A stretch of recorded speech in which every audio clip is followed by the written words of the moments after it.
क्या हमारा दिमाग, हमारी सोच हमारे शरीर को ठीक कर सकती है? मतलब बिना किसी दवा के। हमारे पास जो सोर्स है वो इसे एक कहानी की तरह बताता है।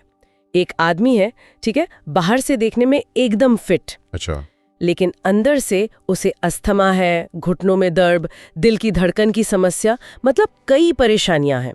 और वो एक ऐसे अनोखे चिकित्सक के पास जाता है जो बिना दवा के इलाज करने के लिए जाने जाते हैं। और मजे की बात यह है कि लेख शुरू होते ही उस सबसे बड़े सवाल को सामने रख देता है जो हम सबके दिमाग में आता है कि अगर ये मुमकिन है तो। हाँ, कि भाई अगर ऐसा हो सकता तो फिर इतने सारे अस्पतालों और डॉक्टरों की जरूरत ही क्या थी। लेख कहता है कि यही शक, यही अविश्वास खुद को ठीक करने के रास्ते में सबसे पहली और सबसे बड़ी रुकावट है। तो चलिए इस कहानी को थोड़ा और परत दर परत खोलते हैं। ये आदमी उस चिकित्सक के पास पहुंचता है और कहता है कि मुझे कोई दवा नहीं चाहिए, मुझे वो टीका या कह लीजिए वो तकनीक दीजिए जिससे मैं खुद को ठीक कर सकूं। पर यहाँ कुछ अजीब होता है। बिल्कुल, चिकित्सक उसकी बीमारियों के बारे में पूछता ही नहीं है।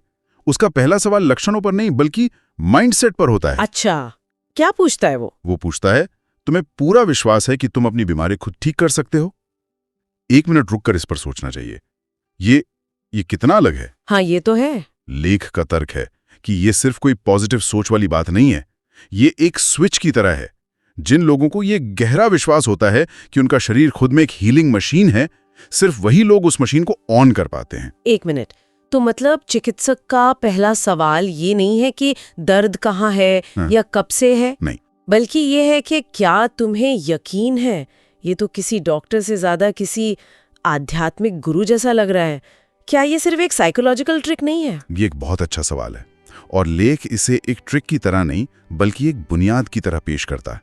सोचिए, ये प्लासिबो इफेक्ट जैसा ही है, लेकिन यहाँ आप खुद ही डॉक्टर हैं और खुद ही अपनी दवा बना रहे हैं। लेख का कहना है कि अगर नींव में ही शक है तो आप कितनी भी अच्छी तकनीकी इमारत खड़ी कर लें, वो ढह जाएगी।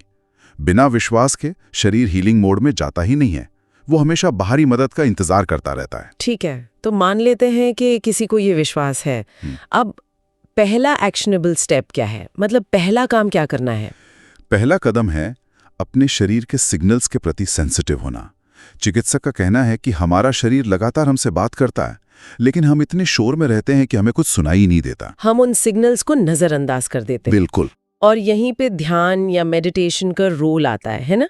लेकिन शायद उस तरह से नहीं जैसा हम सोचते हैं, मतलब सिर्फ आराम करने के लिए नहीं। एग्जैक्टली।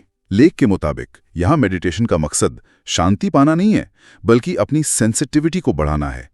शरीर की फुसफुसाहट को सुनना सीखना है। कोई उदाहरण है इसका? हाँ, लेख में अस्थमा का एक बहुत अच्छा उदाहरण दिया गया है। अस्थमा एक दिन में नहीं होता। पहले सांस फूलती है, सीने में हल्की जकड़न होती है। ये शरीर के छोटे छोटे सिग्नल्स हैं। सही बात है। लेकिन हम उन्हें इग्नोर करते हैं जब तक कि वो एक बड़ी बीमारी का रूप न ले लें। एक सेंसिटिव इंसान उन शुरुआती संकेतों को ही पकड़कर बीमारी को बढ़ने से पहले ही रोक सकता है। मतलब ये रिएक्टिव होने की बजाय प्रोएक्टिव होने की बात है। हम तब जागते हैं जब आग लग चुकी होती है, जबकि ये तरीका धुएं को पहचानना सिखा रहा है। बिल्कुल। अच्छा, ये तो समझ आता है, लेकिन अगला कदम जो चिकित्सक बताता है वो मुझे थोड़ा अजीब लगता है। कौन सा? वो है वो चित्रम या सेल्फ विजुअलाइजेशन। इसके निर्देश है किसी शांत जगह पर बैठो, आंखें बंद करो और खुद को एकदम स्वस्थ, एनर्जेटिक और खुश देखो। ये सुनने में थोड़ा हवाई नहीं लगता? हाँ, पहली बार में ये जरूर एब्स्ट्रैक्ट लग सकता है, लेकिन इसके पीछे का जो मनोविज्ञान लेख बताता है वो काफी दिलचस्प है। दावा यह है कि जब आप लगातार अपने सबसे बेहतरीन और स्वस्थ रूप की कल्पना करते हैं तो आपका चेतन और अवचेतन मन दोनों उस इमेज की तरफ आकर्षित होते हैं। आपका अवचेतन मन, जिसे द जाइंट विदिन भी कहते हैं, वो उस लक्ष्य को सच मान लेता है और फिर अनजाने में शरीर को उस दिशा में ले जाने का काम शुरू कर देता है। ये कुछ वैसा ही है जैसे टॉप एथलीट्स करते हैं। मतलब वो मैच से पहले अपने दिमाग में वो परफेक्ट शॉट या परफेक्ट रेस को विजुअलाइज करते हैं। आपने बिल्कुल सही नस पकड़ी है। स्पोर्ट्स साइकोलॉजी में ये दशकों से इस्तेमाल हो रहा है। अच्छा? अगर दिमाग में जीत की तस्वीर बनाकर परफॉर्मेंस सुधारी जा सकती है तो लेख का तर्क थे कि दिमाग में सेहत की तस्वीर बनाकर सेहत क्यों नहीं सुधारी जा सकती। सही बात है। लेख में तो ये भी कहा गया है कि इसे और असरदार बनाने के लिए साथ में संगीत का इस्तेमाल करें और 5 मिनट तक उस स्वस्थ होने के एहसास को सच में महसूस करें। अच्छा, तो ये सिर्फ बड़ी बीमारियों के लिए नहीं है? मतलब अगर मैं ऑफिस में दोपहर में थका हुआ महसूस कर रही हूँ तो कॉफी पीने के बजाय मैं 5 मिनट के लिए खुद को एनर्जेटिक इमेजिन करके अपनी प्रोडक्टिविटी बढ़ा सकती हूँ। बिल्कुल, ये तो एक लाइफ हैक जैसा लग रहा है। बिल्कुल। लेख इसे हर तरह की सुस्ती और थकान के लिए कारगर बताता है, लेकिन यहाँ एक शर्त है। निरंतरता। हाँ, कंसिस्टेंसी। एक दिन करने से कुछ नहीं होगा। लेख में 21 दिनों तक रोजाना 15 मिनट इस अभ्यास को करने की सलाह दी गई है, ताकि ये आदत बन जाए और दिमाग एक तरह से रीवायर हो सके। ठीक है, शरीर को सुनना और अच्छी कल्पना करना, ये बातें फिर भी समझ आती हैं, लेकिन अगला कदम जो चिकित्सक बताता है उसने मुझे सच में चौंका दिया। वो कहता है कि ठीक होने के लिए सबसे जरूरी है खुद से प्यार करना।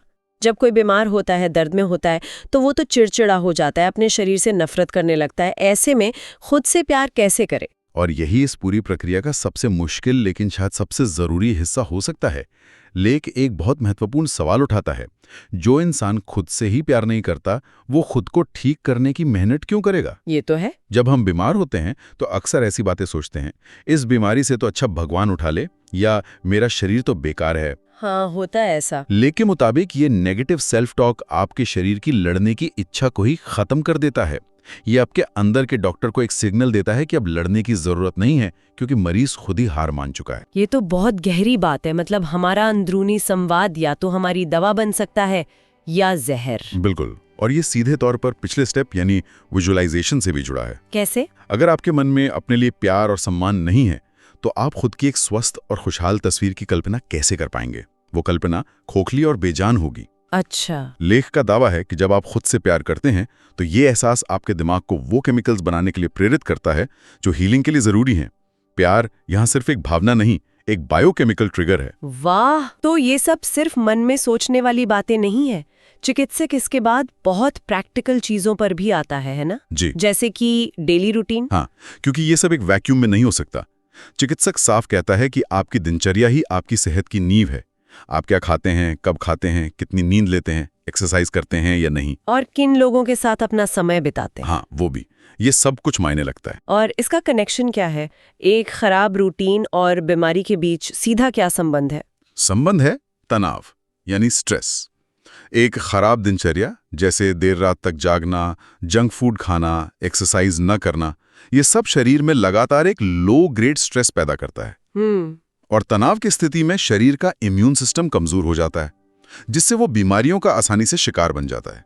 एक डिसिप्लिन रूटीन आपको स्ट्रेस फ्री रखती है, और जहां स्ट्रेस नहीं वहां बीमारियां भी आसानी से घर नहीं कर पाती। ये शरीर को हीलिंग के लिए एक सही माहौल देने जैसा है। बिल्कुल सही कहा। और फिर आती है आखिरी और सबसे रहस्यमयी तकनीक, सोते समय अवचेतन मन को काम पर लगाना। ये क्या है?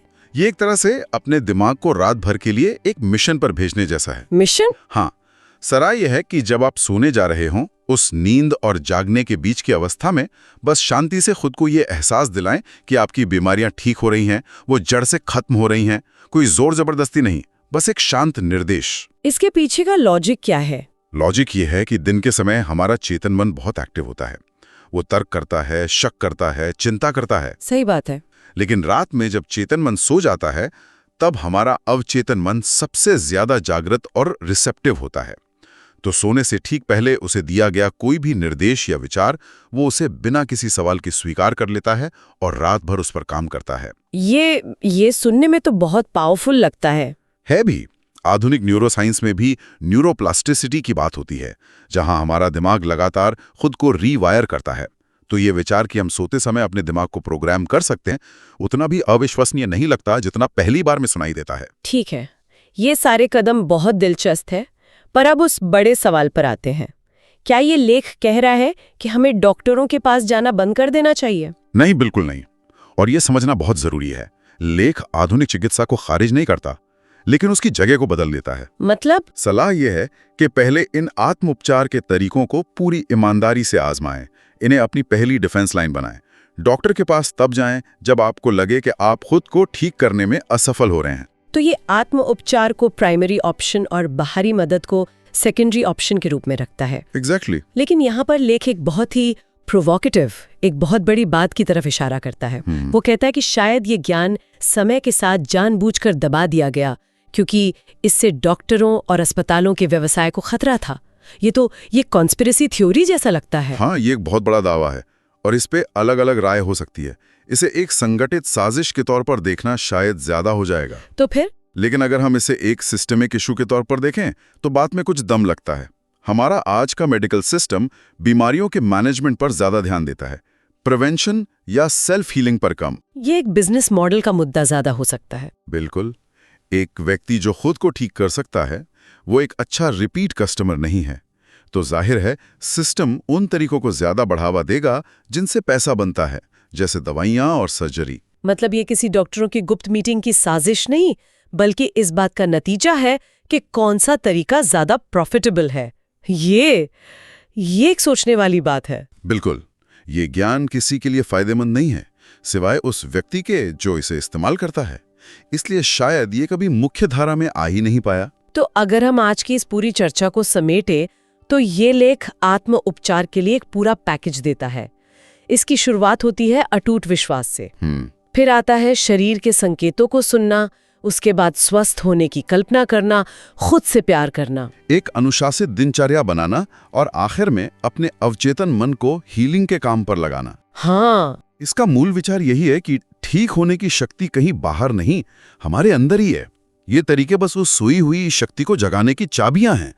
और कहानी इस मोड़ पर खत्म होती है कि वो व्यक्ति 21 दिनों तक इन तरीकों को आजमाने का संकल्प लेता है और फिर वापस आकर परिणाम बताने का वादा करता है। और हमें पता भी नहीं चलता कि उसका क्या हुआ। हाँ, यही तो बात है। शायद यही इस लेख का मकसद है, जवाब देना नहीं बल्कि हमें खुद आजमाने के लिए प्रेरित करना।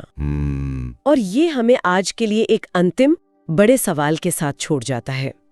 लेख में एक जगह कहा गया है कि प्राचीन लोग इन तरीकों का इस्तेमाल इसलिए करते थे क्योंकि उनके पास कोई दूसरा विकल्प नहीं था। सही बात है। आज की दुनिया में जहां हर छोटी बड़ी चीज के लिए एक गोली या एक डॉक्टर मौजूद है, क्या हमने उस सुविधा के बदले अपनी सबसे बुनियादी काबिलियत खो दी है? क्या हम ये विश्वास ही खो चुके हैं कि हमारा अपना शरीर और हमारा अपना मन ही हमारे पहले और सबसे अच्छे चिकित्सक हैं?